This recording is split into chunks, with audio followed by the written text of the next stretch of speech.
L'an 1560. La Méditerranée tremble sous l'ombre des empires et des rébellions. De l'Est, deux frères approchent, leurs noms murmurés avec crainte et espoir à travers les vagues. Harouj et Kedjin Barberousse. Corsaires, guerriers, libérateurs.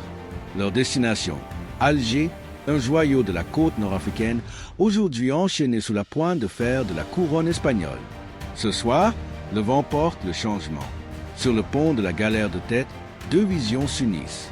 Harouj, le cœur de lion, redouté à travers les royaumes, avec le feu dans le regard.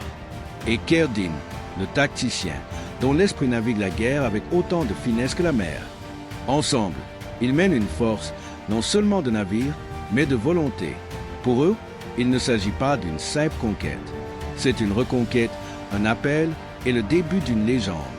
Alger observe, caché derrière ses remparts de pierre, remplis de peur. Les Espagnols, retranchés dans leur forteresse insulaire, déchaînent leur acier contre les intrus. Mais la mer répond par son propre tonnerre. Canon contre canon, flamme contre flamme. Au-dessus du tumulte, le peuple d'Alger retient son souffle, pris entre la tyrannie et la promesse incertaine de la liberté. Les frères débarquent avec fureur. Des vagues de corsaires se jettent dans la bataille, le cœur embrasé par la vengeance et l'espoir de liberté. Dans les rues d'Alger, l'histoire se grave dans la pierre. L'acier s'entrechoque contre les armures et les cris de guerre résonnent à chaque coin. Et pourtant, au cœur du chaos, le peuple commence à espérer. Pour la première fois depuis des années.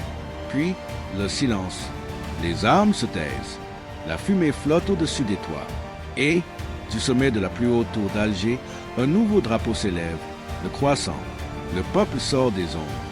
D'abord un murmure, puis une clameur. Ils acclament non pas des conquérants, mais des libérateurs. Alger a été reprise. Et sous les frères Barberousse, elle ne s'agenouillera plus. Elle se lèvera comme le bouclier de l'Empire ottoman et l'épée de la Méditerranée. Et dans les mémoires de ce peuple, cette nuit-là ne sera jamais oubliée. Car ce n'est pas seulement une victoire militaire, c'est la renaissance d'une cité. Une promesse murmurée aux générations futures.